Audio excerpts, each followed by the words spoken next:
আসসালামু আলাইকুম প্রিয় শিক্ষার্থীবৃন্দ, ফরিদপুর ভার্চুয়াল স্কুলের পক্ষ থেকে স্বাগতম। গতদিন আমরা ক্লাসে পরিমিতির ত্রিভুজ সংক্রান্ত ক্ষেত্রফল নিয়ে আলোচনা করেছি। ত্রিভুজের ক্ষেত্রফল এখন আজকে আমরা করব সেই ত্রিভুজেরই বিভিন্ন অনুপাত নিয়ে, অর্থাৎ চতুর্দশ অধ্যায়।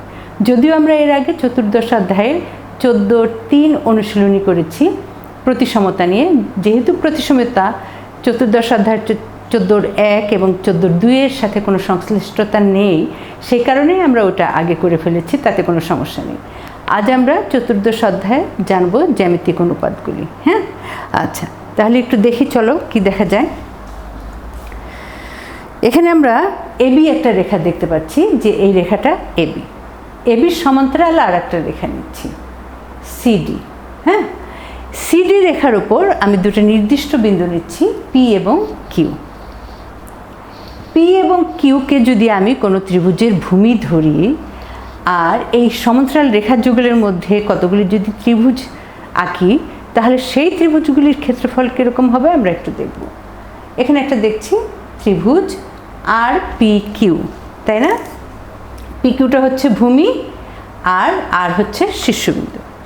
আর পি কিউ একটা ত্রিভুজ। এই ত্রিভুজটা কিন্তু আমি এঁকেছি তোমাদের জন্য সমকোণী ত্রিভুজ, কারণ আমরা জানি যে কোনো ত্রিভুজের ক্ষেত্রফল হাফ ভূমি গুণ উচ্চতা। তাহলে এটা যদি সমকোণী ত্রিভুজ হয়, তাহলে এর ক্ষেত্রফল কি হবে? হাফ পি কিউ ইন্টু উচ্চতা হচ্ছে আর পি, তাই না? আচ্ছা, এখন এই সমান্তরাল রেখা যুগলের মধ্যে যদি আর একটা ত্রিভুজ নেই, যেটা নাম দিয়ে দিই, শীর্ষবিন্দুর নাম দিয়ে দিই এস, এস পি কিউ এর ক্ষেত্রফলটা কেমন হবে আমরা সেটাও দেব। আর একটা ত্রিভুজ যদি নেই টিপি কিউ, যার শীর্ষবিন্দু কিন্তু এই সমান্তরাল রেখার মধ্যে অবস্থিত, এবি এ রেখার উপর অবস্থিত, আর তার ভূমি হলো সিডি এর উপর অবস্থিত, অর্থাৎ ভূমি আমার পি কিউই আসছে। তাহলে এদের ক্ষেত্রফল কেমন হবে আমরা দেখব। তাহলে এখানে আমরা তিনটা ত্রিভুজ দেখলাম। তিনটা ত্রিভুজেরই দেখা যাচ্ছে এদের প্রত্যেকেরই ভূমি হলো পি কিউ, তাই না? প্রত্যেকের ভূমি পি কিউ, আর প্রত্যেকের উচ্চতা কি? এবি থেকে সিডি এর উপর লম্ব দূরত্ব, তাই না? প্রত্যেকের উচ্চতা এবি এবং সিডি এর এই মধ্যবর্তী লম্ব দূরত্বটাই হচ্ছে এদের প্রত্যেকের উচ্চতা। তাহলে প্রত্যেকের ভূমি যদি এক হয়, প্রত্যেকের উচ্চতা যদি এক হয়, তাহলে সেই ত্রিভুজের ক্ষেত্রফল কি হবে? সেই ত্রিভুজের প্রত্যেকটা ত্রিভুজের ক্ষেত্রফল সমান হবে। আমরা একটু দেখে নিই। দেখো, এই যে লম্ব দূরত্ব, এই লম্ব দূরত্বটা প্রত্যেকটা জায়গায় সমান কিনা আমরা একটু দেখে নিই। দেখো, এটা প্রত্যেকটা জায়গায় সমান, অর্থাৎ এখানে যে দূরত্বটা ছিল এখানেও সেই দূরত্বটা, এখানেও সেই দূরত্বটা, আবার এখানেও সেই দূরত্বটা। হ্যাঁ, আমরা আবার একটু দেখে নিই। এই যে রেখাটা, এই বিন্দু আর এই বিন্দু টাচ করে গেছে, এই বিন্দু এখানকার এই বিন্দুতেও টাচ করে গেছে, এখান থেকে এখানেও টাচ করে গেছে, অর্থাৎ দুটো সমান্তরাল রেখার লম্ব দূরত্বটা হলো ওই রেখাটা, যেটাকে আমরা প্রত্যেকটা ত্রিভুজের উচ্চতা হিসাবে ধরতে পারি, যার নাম দিতে পারি এইচ। হ্যাঁ, এর উচ্চতাটা হচ্ছে এইচ যদি ধরে নেই, তাহলে প্রত্যেকটা ত্রিভুজের ক্ষেত্রফল কী হবে? হাফ ভূমি গুণ উচ্চতা। তাহলে ভূমি যদি পি কিউ হয় আর উচ্চতা যদি এটা হয়, এইচ হয়, তাহলে ত্রিভুজটার ক্ষেত্রফল প্রত্যেকের ক্ষেত্রফল হবে সমান। এটা আমরা জানি, এটা থেকেই আমরা দেখে নিতে পারি। হ্যাঁ, আচ্ছা, আরও কয়েকটা জিনিস আমরা দেখব। চলো এখন তাহলে বোর্ডে যাই। বোর্ডে যেয়ে দেখি এই একটা ত্রিভুজ, আচ্ছা, আর এই আর একটা ত্রিভুজ। আচ্ছা, এই ত্রিভুজটাকে আরেকটু ছোট করে দিই। এই একটা ত্রিভুজ, এই একটা ত্রিভুজ, একটা এ বি সি আর একটা এ সি ডি। দুটা ত্রিভুজের শীর্ষবিন্দু কিন্তু এক, তাই না? দুটা ত্রিভুজেরই শীর্ষবিন্দু এক। এখন আমরা কি জানি? উচ্চতা, প্রত্যেকটা ত্রিভুজের উচ্চতা তার শীর্ষ থেকে ভূমির উপর লম্ব। তাহলে এর উচ্চতা তো পেলাম এটা, যদি এটা হয় ই, তাহলে এই হলো উচ্চতা এইচ। তাহলে এই ত্রিভুজের উচ্চতাটা কি হবে? এরও হবে এ বিন্দু থেকে ভূমির উপর লম্ব। এখন এ থেকে এর উপর যদি আমি এই সিডি এর উপর যে রেখাটাই নেই না কেন, সেটা কিন্তু লম্ব হচ্ছে না। হ্যাঁ, কিন্তু লম্ব হতে হলে এই ভূমির উপর লম্ব হতে হবে, সিডি এর উপর লম্ব হতে হবে। তাহলে সিডিকে যদি আমি বর্ধিত করি আর এ বিন্দু থেকে এর উপর লম্ব টানি, তাহলে এই রেখার উপরেই অবস্থিত হচ্ছে, যেটা এই রেখার উপর। তাহলে এই ত্রিভুজের অর্থাৎ এই dot dot dot dot dot ত্রিভুজের উচ্চতা যেটা আর এই স্ট্রাইপ ত্রিভুজের উচ্চতাও একই, তাই না? আচ্ছা, দুটো ত্রিভুজ নিলাম যার ভূমি ভিন্ন কিন্তু উচ্চতা সমান, তাহলে তাদের ক্ষেত্রফলের অনুপাত কী হবে? অনুপাত বলতে দুটো ত্রিভুজকে তুলনা করা হয়। তুলনা করা হয় এইভাবে যে একটা আর একটার তুলনায় কত গুণ বড় বা কত ভাগ ছোট। আচ্ছা, এখন যদি আমি লিখি ত্রিভুজ এবিসি ক্ষেত্র, এর সাথে তুলনা করব কাকে? একে, ডিভাইডেড বাই ত্রিভুজ এ সি ডি ক্ষেত্র। আচ্ছা, এখন তুলনা করতে যাচ্ছি আমরা, তাহলে এর ক্ষেত্রফল কি জানি আমরা? এবিসি এর ক্ষেত্রফল কি? হাফ ভূমি কত? বিসি, উচ্চতা কত? এ ই। আচ্ছা, তাহলে এসি ডি ত্রিভুজের ক্ষেত্রফল কি জানি? যেহেতু এটা ক্ষেত্রই চাওয়া হয়েছে আমরা ক্ষেত্রফলটাই লিখলাম, তাহলে এই ত্রিভুজের ক্ষেত্রফল হাফ ভূমি গুণ উচ্চতা, এর ভূমি হচ্ছে সিডি, আর উচ্চতা কি? উচ্চতা এর উচ্চতা আর এর উচ্চতা একই। যদি দুটো ত্রিভুজ পাশাপাশি থাকে, সন্নিহিত অবস্থা থাকে এবং তাদের শীর্ষবিন্দু একই হয়, তাহলে তাদের উচ্চতা সমান দেখতে পাচ্ছি আমরা, তাই না? তাহলে এর উচ্চতাও হবে এ ই, তাহলে এই চলে যায়, হাফও এখানে ধ্রুবক হাফ হাফ চলে যায়, থাকে বিসি ডিভাইডেড বাই সিডি। তাহলে আমরা লিখতে পারি দেয়ারফর ত্রিভুজ ক্ষেত্র এ বি সি ক্ষেত্র ডিভাইডেড বাই ত্রিভুজ এ সি ডি ক্ষেত্র equals BC divided by CD. এখন দেখো, এই দুটো ত্রিভুজের উচ্চতা ছিল সমান, হ্যাঁ, তাহলে তাদের ক্ষেত্রফলের অনুপাত পাওয়া গেল তাদের ভূমির অনুপাতের সমান। তাদের ভূমির অনুপাত যা হবে তাদের ক্ষেত্রফলের অনুপাতও তাই হবে। তাহলে আমরা এখন এখান থেকে কি জানলাম? যদি দুটো ত্রিভুজের একই উচ্চতা বিশিষ্ট হয় তাহলে তাদের ক্ষেত্রফলের অনুপাত হবে ভূমির অনুপাতের সমান। এটা একটা ক্লু আমরা জেনে ফেললাম। আর একটা দেখি,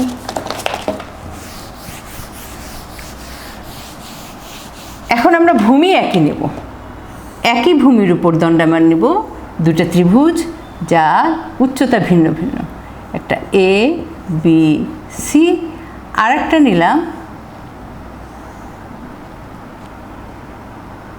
বিসিডি।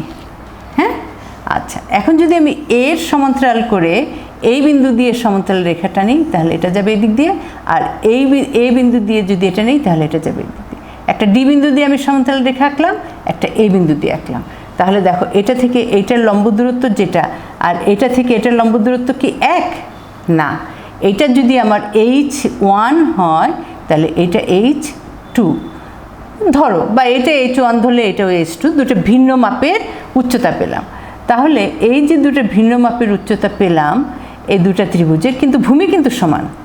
এই দুটো ত্রিভুজের ভূমি আমার বিসি, এ বিসি ত্রিভুজের ভূমি যা, বিসিডি ত্রিভুজের ভূমি তাই, কিন্তু উচ্চতা ভিন্ন ভিন্ন। তাহলে এর উচ্চতার একটা নাম দিই আর এর উচ্চতার একটা নাম দিই। এই উচ্চতাটা যদি এ ই ধরি আর এর উচ্চতা যদি ধরি ডিএফ, তাহলে দুটো ভিন্ন উচ্চতা পাওয়া গেল। এই ত্রিভুজের জন্য এইটা, এই ত্রিভুজের জন্য এটা। আচ্ছা, এটা একটু অন্য কালি দিয়ে আমি তোমাদের দেখাই, তাহলে বুঝতে সুবিধা হবে। লাল দিয়ে দেখাই দিই যে এটা হলো এর উচ্চতা আর এটা হলো এর উচ্চতা। হ্যাঁ, আচ্ছা, তাহলে এই দুটো ত্রিভুজকে যদি তুলনা করতে যাই তাহলে কি পেতে পারি? ত্রিভুজ এবিসি ক্ষেত্রের সাথে তুলনা করব কাকে? বিসিডি ত্রিভুজ, ত্রিভুজ বিসিডি ক্ষেত্র। আচ্ছা, এখন এইটার সমান আমরা কি লিখতে পারি? এবিসি এর ক্ষেত্রফল আমরা জানি হাফ ভূমি গুণ উচ্চতা। ভূমি কি? বিসি। উচ্চতা কি? এই ত্রিভুজটা, এই যে কালো যে ত্রিভুজটা, হ্যাঁ, কালো দাগ দিয়ে দেখাচ্ছি বেশি করে, স্ট্রাইপ ত্রিভুজটা, এর ভূমি হলো বিসি, উচ্চতা হলো এই। আচ্ছা, এখন আবার দেখব এই ত্রিভুজটা, এই dot dot dot dot dot dot dot dot ডটের ত্রিভুজটা কি দেখব? এর ভূমি বিসি, ভূমি একই বিসি, কিন্তু উচ্চতা হলো ডিএফ। এখন দেখা যাচ্ছে ভূমি যদি সমান থাকে তাহলে তাদের ক্ষেত্রফলের অনুপাত কিসের অনুপাতে সমান হয়? ক্ষেত্রফল দুটা। তাহলে এই হাফ আর হাফ ধ্রুবক এবং দুটো ভাগ অবস্থায় আছে, চলে যায় বিসি বিসিও চলে যায়, থাকে শুধু এর উচ্চতা আর এর উচ্চতা। তাহলে দেখতে পাচ্ছি আমরা ত্রিভুজ এবিসি ক্ষেত্র ডিভাইডেড বাই ত্রিভুজ বিসিডি ক্ষেত্র সমান এই ডিভাইডেড বাই ডিই। অর্থাৎ যদি দুটো ত্রিভুজের ভূমি সমান হয় এবং উচ্চতা ভিন্ন ভিন্ন মাপের হয় তাহলে দেখা যাচ্ছে তাদের ক্ষেত্রফলের অনুপাত হবে উচ্চতার অনুপাতে সমান। অর্থাৎ ক্ষেত্রফলের অনুপাত পাবো আমরা উচ্চতার অনুপাত করলে। হ্যাঁ, আচ্ছা, তাহলে দেখা যাচ্ছে আমরা দুটো জিনিস পেলাম, যে যদি ভূমির সমান হয় তাহলে তাদের ক্ষেত্রফলের অনুপাত হবে উচ্চতার অনুপাতের সমান, আর যদি উচ্চতা সমান হয় তাহলে তাদের ক্ষেত্রফলের অনুপাত হবে ভূমির অনুপাতের সমান। এখন আমরা যেহেতু এই জিনিসগুলো আমরা জেনে ফেললাম, এখন আমরা একটা কাজে যেতে পারি, সেটা হচ্ছে উপপাদ্য 28টা আমরা সমাধান করতে পারি। ওটা একটু দেখে নেই উপপাদ্য 28-এ কী আছে। দেখো,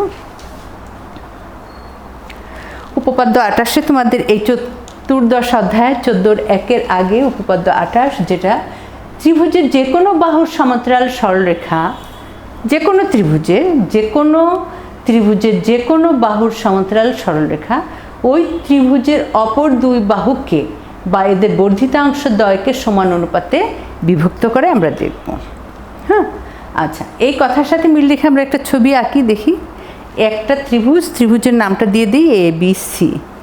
তাহলে ABC ত্রিভুজের BCর সমান্তরাল যদি আমি কোনো সরলরেখা নেই বা ভিতরে নেই অথবা বাহিরে যদি কোনো সমান্তরাল বর্ধিত অংশ, ত্রিভুজের বর্ধিত অংশের কথা বলা হচ্ছে, এর বাহিরেও আমি নিতে পারি। আচ্ছা, তাহলে আগে ভিতরে নিয়ে দেখি। এর সমান্তরাল সরলরেখা একটা নিলাম ডিই। তাহলে ABC ত্রিভুজের BC বাহুর সমান্তরাল রেখা নিলাম ডি। এখন কি বলছে? এই ডিই অপর দুই বাহু কি বলছে? ত্রিভুজের অপর দুই বাহু কি? AB এবং AC। BCর সমান্তরাল তো আমি নিলাম, তাহলে BC বাদ দিয়ে আর অপর দুটো বাহু কি থাকে? একটা থাকে AB আর একটা থাকে AC। AB এবং AC বাহুকে যে দুটো বিন্দুতে ছেদ করলো এই সমান্তরাল রেখাটা ডি রেখাটা, তার সেই ডি এবং ই বিন্দু AB এবং AC-কে সমান অনুপাতে বিভক্ত করবে। অর্থাৎ AD divided by DB AE divided by EC হবে। হ্যাঁ, আচ্ছা, বর্ধিতাংশের ক্ষেত্রে কি হবে? ABC একটা ত্রিভুজ, এর BC এর বর্ধিতাংশে আমি একটা সমান্তরাল রেখা আঁকলাম যার নাম দেই D এবং E। তাহলে বর্ধিতাংশটা দেখি, এই ত্রিভুজের বর্ধিতাংশ BD আর C। এখন এই BC রেখা এই বর্ধিতাংশ D কি করলো? AB-কে ওই দুটা সমান ভাগে ভাগ করবে। হ্যাঁ, তাহলে কি হবে? এখানেও তাই হবে, AD ডিভাইডেড বাই DB আর AE ডিভাইডেড বাই C হবে। হ্যাঁ, আচ্ছা, এখন তাহলে আমরা বিশেষ নির্বাচনটা লিখে ফেলি। বিশেষ নির্বাচন হচ্ছে ABC ত্রিভুজের BC বাহুর সমান্তরাল DE রেখাংশ AB এবং AC-কে D ও E বিন্দুতে অথবা এদের বর্ধিতাংশকে যথাক্রমে D এবং E বিন্দুতে ছেদ করেছে।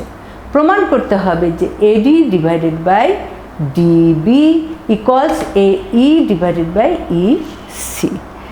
আমার এখন এই প্রমাণের জন্য অঙ্কন লাগবে। অঙ্কনটা আর এখানে লিখি নাই, অঙ্কনটা আমি করে দেখাচ্ছি। DC বা CD যোগ করি, BE যোগ করি, এই ত্রিভুজও এই দুটা যোগ করলাম। এই দুটো যোগ করার পর এখন আমরা এটা প্রমাণ করব। আমরা কিন্তু প্রমাণের জন্য যা যা দরকার তা আমরা আগেই দেখে নিয়েছি। হ্যাঁ, আচ্ছা, চলো প্রমাণ করি।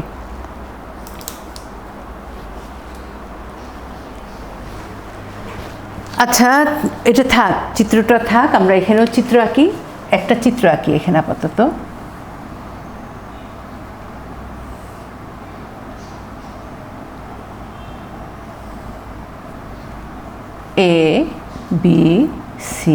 BC এর সমান্তরাল DE অঙ্কন করলাম। হ্যাঁ, আচ্ছা, ডি যখন অঙ্কন করলাম, আমার সমান্তরাল করে আঁকলাম। এখন CD এবং EB যোগ করি। এখন খুব ভালো করে খেয়াল করো, আমরা একটু আগে একটা জিনিস করেছি, যে এই ত্রিভুজটা আর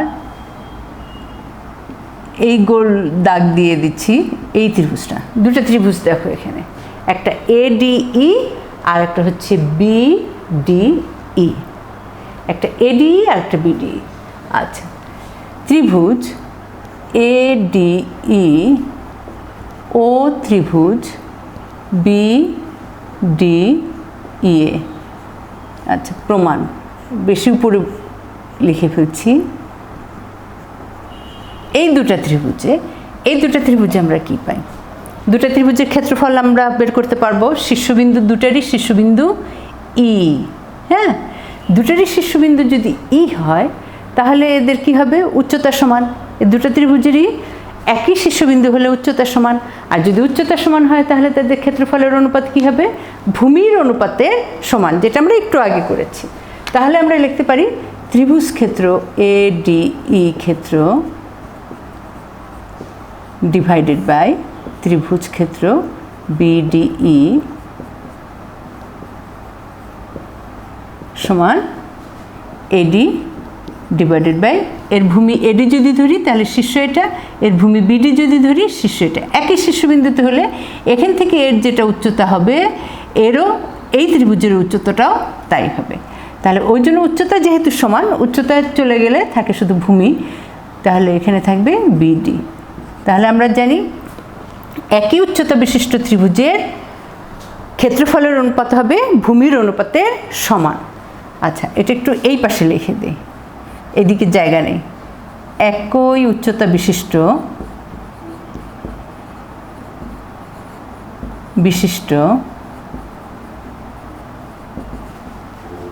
ত্রিভুজ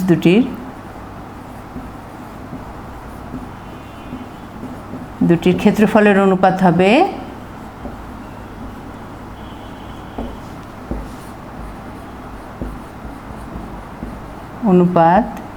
হবে ভূমির অনুপাতের সমান।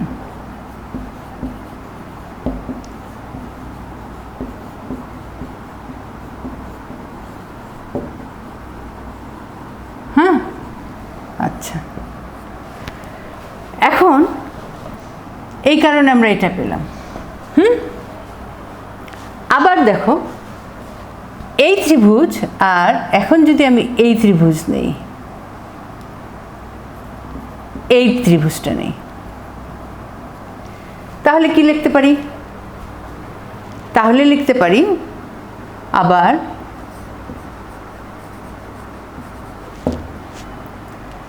ত্রিভুজ ADE ও ত্রিভুজ DCEA। এটাও পাই ত্রিভুজ ADE ক্ষেত্র ডিভাইডেড বাই ত্রিভুজ DEC ক্ষেত্র বা DCE।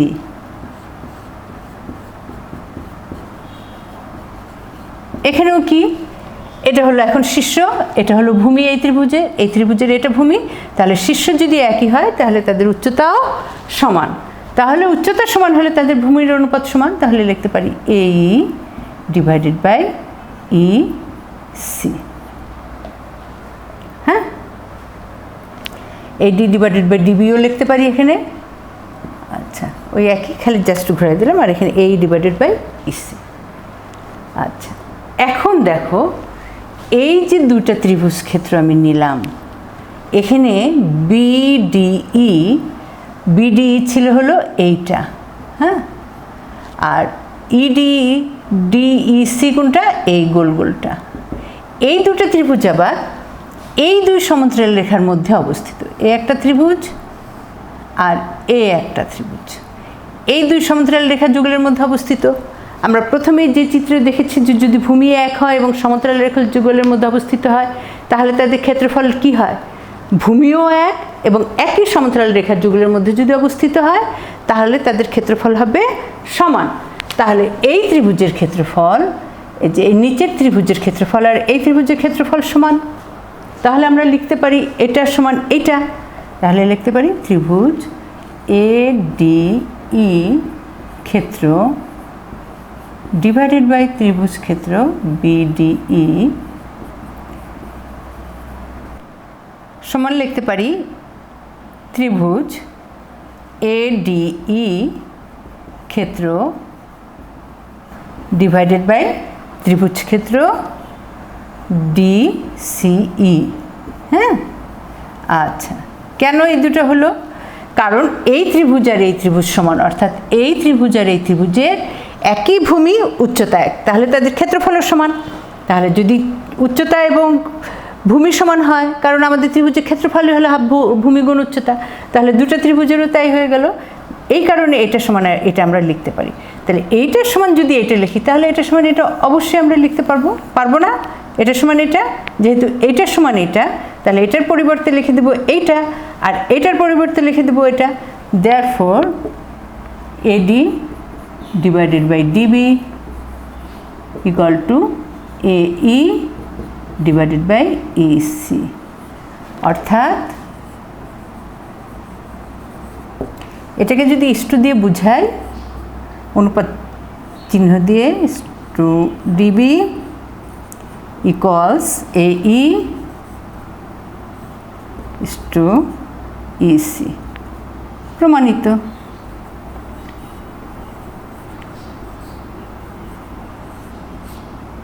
হ্যাঁ, হয়ে গেল।